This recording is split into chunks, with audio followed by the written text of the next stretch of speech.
Well, many consider poker to be more of a sport than gambling, and a San Antonio lawmaker agrees. He wants Texas to make money off poker games instead of spend money to stop them. Players we talk with say that sounds like a great deal. That was a crazy game of poker. That was a crazy game. 100% it's a sport. The math, the odds, figuring the cards. When you win, there's no other feeling like it. But when you're all in and you lose, yeah, it's upsetting.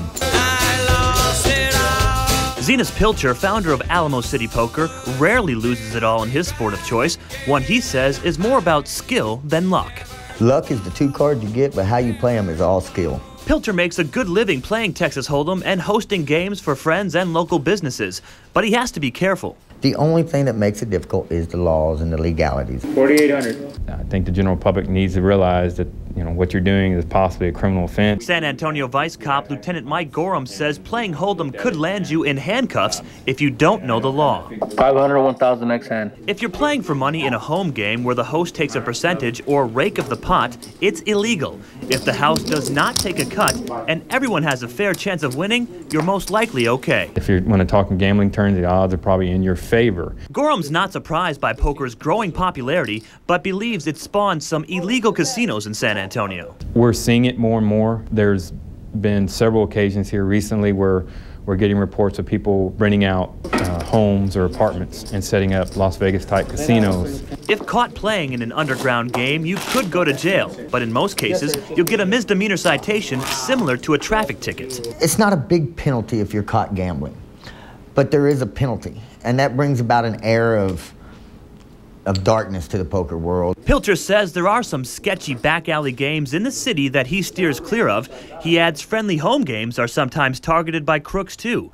Back in February, local poker pro Charles Lineberry was shot twice in the chest when gunmen broke into a game and stole thousands of dollars. Well, God bless Chuck is okay, and Chuck's back to playing poker from what I hear. Pilcher tells us because of Texas poker laws, if he wants to play for big money in a safe environment, he's got to fly to Vegas or go to Louisiana. I'm putting all my money in a different economy. We should keep our money in our own economy. You can buy a scratch-off, you can bet on the horses and hope one wins, but you can't play Texas Hold'em poker. The state is losing millions and millions of dollars in revenue that we could be using here. That's why State Representative Jose Menendez of San Antonio pitched a bill last session to legalize poker in certain establishments in Texas, including some bars. Such as a Dave & Buster's, a racetrack, places where there's a significant investment, there's video surveillance, there's security. Menendez says the state would regulate the games and make an estimated $700,000 a year by taking a percentage of each hand played.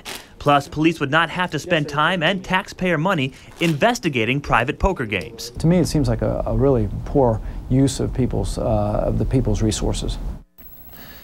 Menendez feels if approved, the bill would clear up poker laws that even authorities believe need some work. His proposal did not make it to the floor because the last session ended before it could be voted on. He plans on presenting his poker bill again when state lawmakers convene in January.